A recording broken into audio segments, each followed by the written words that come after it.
Brownworth of Waconia Women's Health. She is an acupuncture specialist and works with Chinese medicine. And I've been seeing Steph a couple times for acupuncture. And so one of the questions we have today for Stephanie is, what is acupuncture exactly and how does it help women? So acupuncture is a non-invasive, side effect-free form of medicine. And basically what it does in a nutshell is it increases circulation to any area of the body that needs healing. So I always use the garden hose analogy for patients. So if you can envision any area of your body where you're having a symptom, whether it's digestive dysfunction or thyroid issues or even knee issues, if you're having a symptom in these areas, there's a good chance there's a lack of circulation. So what acupuncture does, from my training, by putting needles in certain areas of the body, it helps to bring fresh blood flow, bring circulation to the area so that the body can heal on its own. So it basically unkinks the garden hose. But there's also been good research in acupuncture increasing endorphins in the body, which is why it's so good for mood issues and things like fatigue and sleep. But there's hundreds and hundreds of studies on the efficacy of acupuncture and how it works.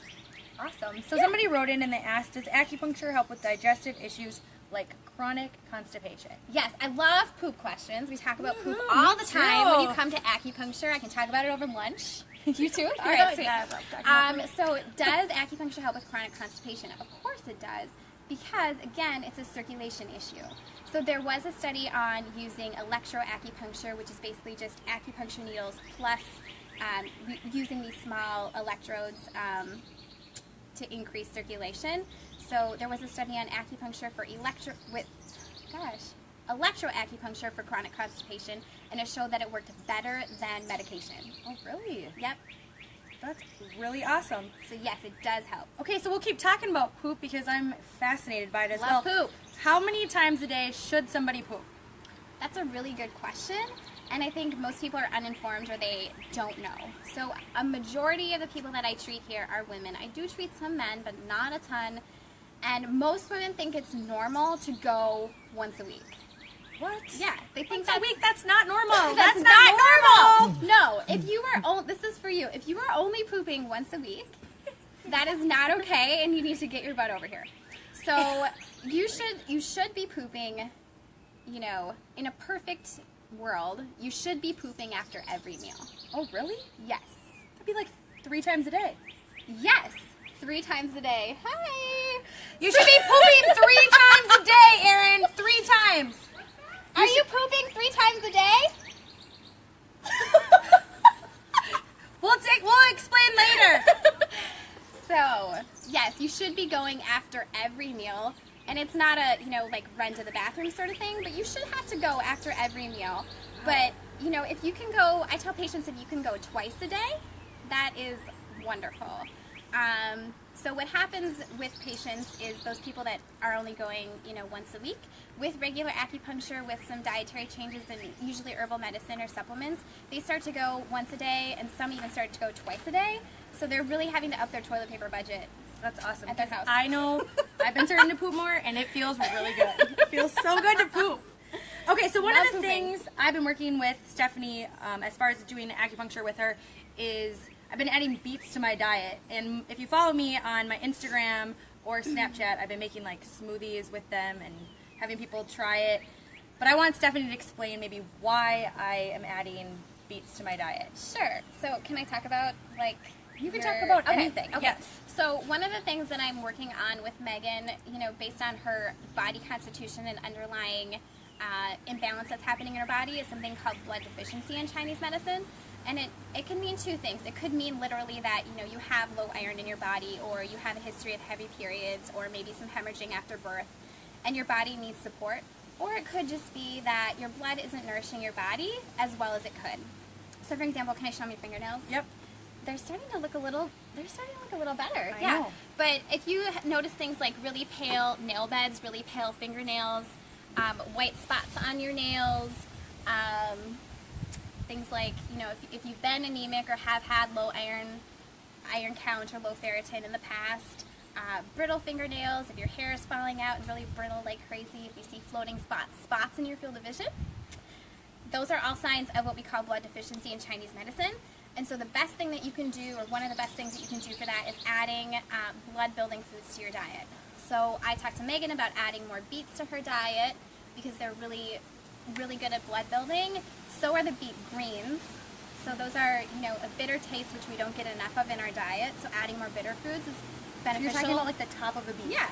So they're really beneficial for your digestive system, for your liver, because they're bitter quality. So they help to detoxify and they help to move your digestive system.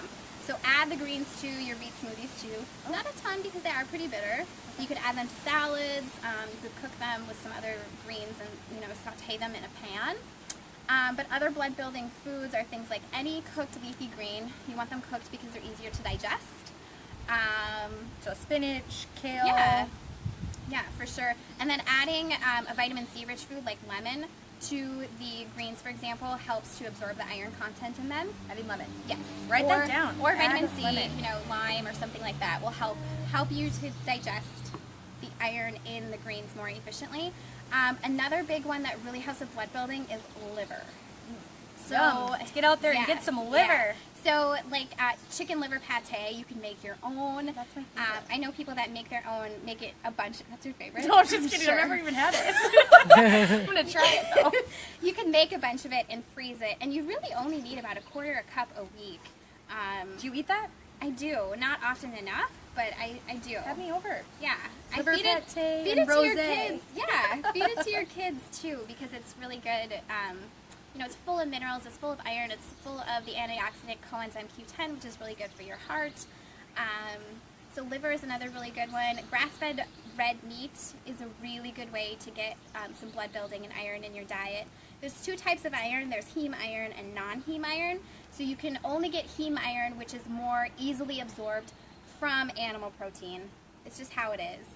You can get plenty of iron from plant sources, but you get the most bang for your buck with animal sources of iron. What would be your go-to animal meat? Like for blood building or just life in general? Like what do you... For life? Gosh, I don't what know. do you eat? A variety? Yeah, I definitely, yeah. Like you wouldn't rule out, like you wouldn't say like, don't ever eat red meat.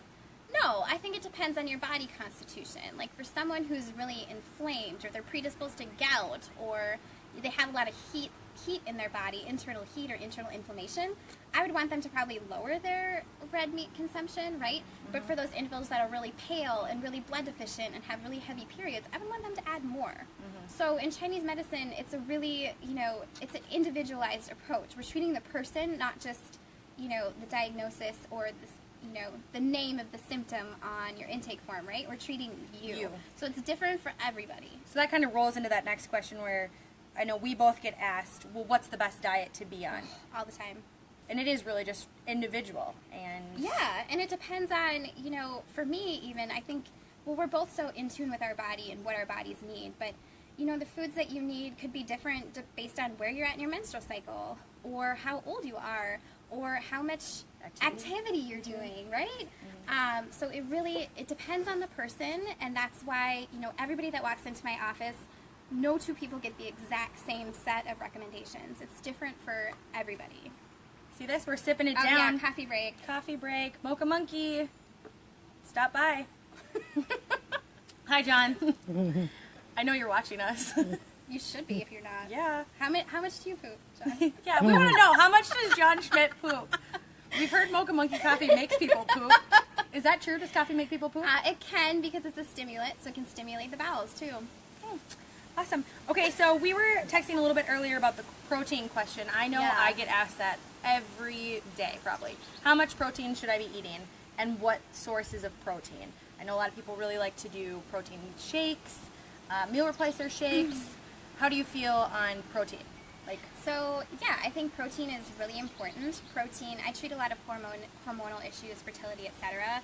And protein is one of the, protein amino acids, make up protein, and that is one of the main building blocks of healthy hormones. So, do we need protein? Absolutely. It's a macronutrient, right? We need protein, we need fat, and we need carbs, right? We need carbs. Did you guys hear that? We need carbs. You can't fuel your workouts, especially without carbohydrates. And there are some people, if they go too low in carbohydrates, it's going to affect their thyroid, right? So again, it's not a one size fits all.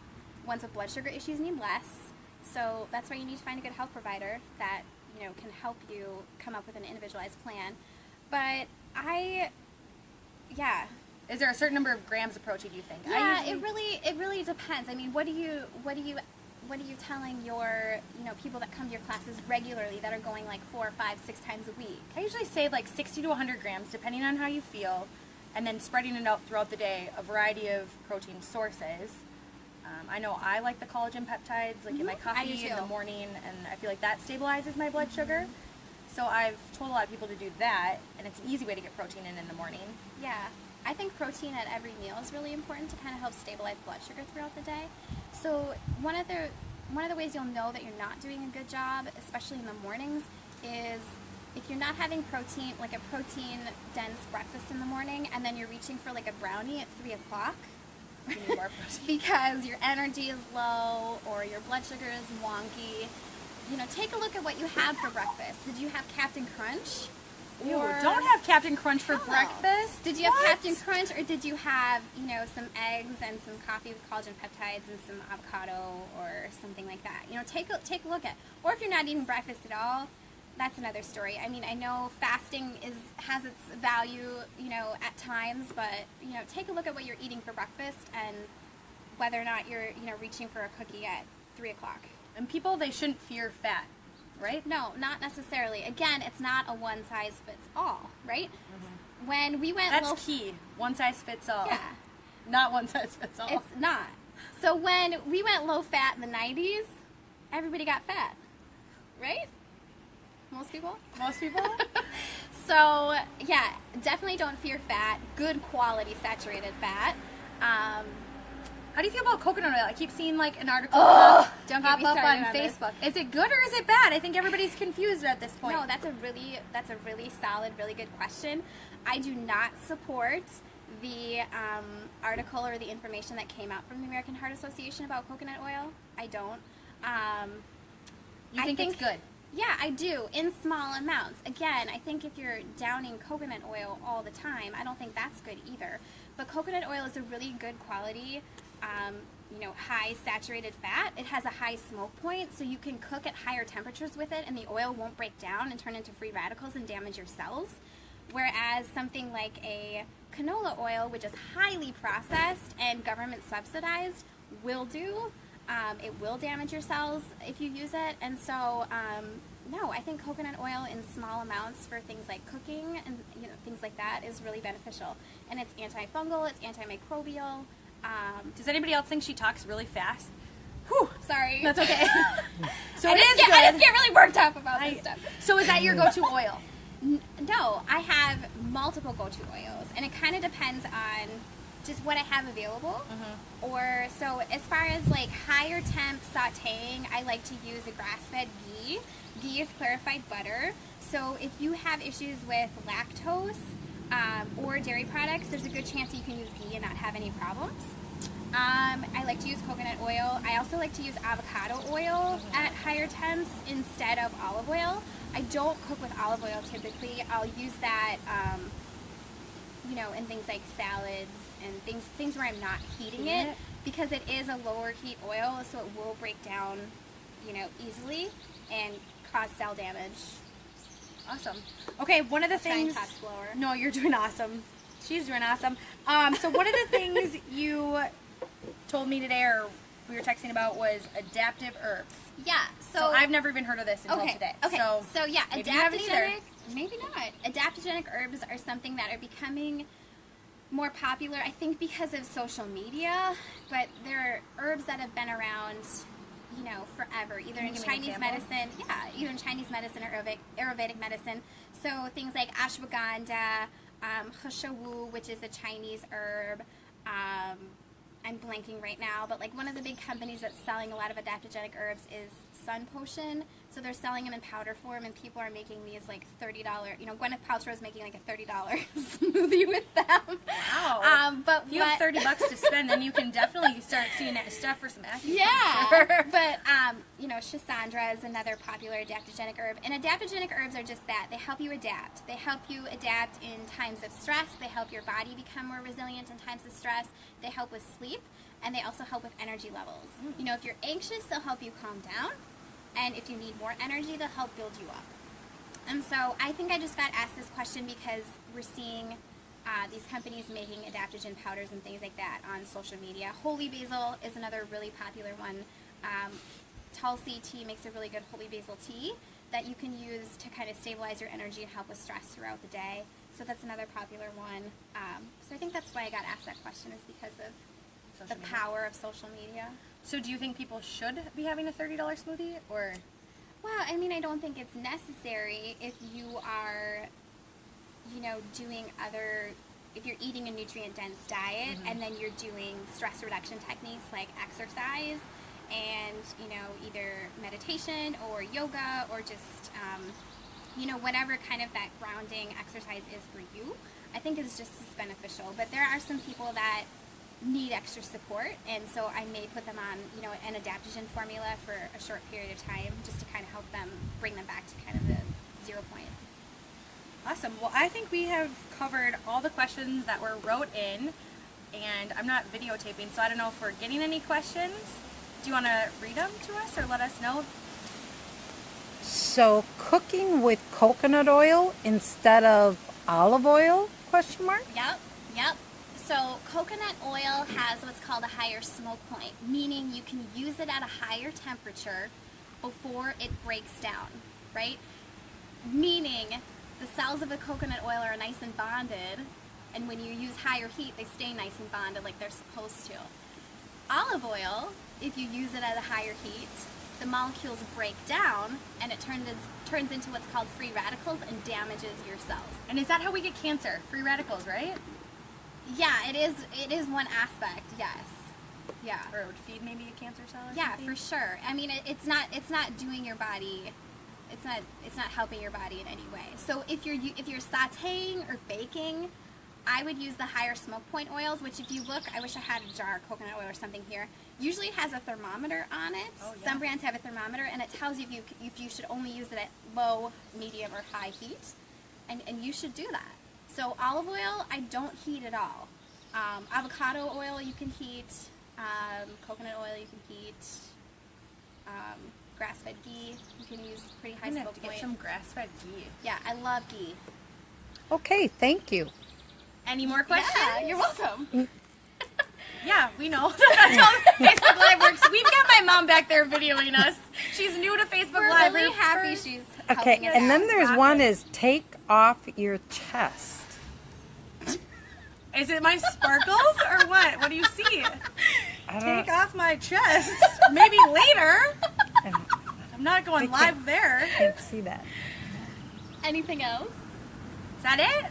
Well, let us know if you guys have more questions. Yeah, I I bet. think we should do this again. Yeah, this was really awesome. Super fun. Thank you, Yeah. Steph. Yeah, thanks for having me. Definitely send either one of us your questions, and maybe we could do it again next Monday. Yeah, for sure. We'll see how the response is. So thank you guys. Thanks, guys. Have a good week. Happy Monday.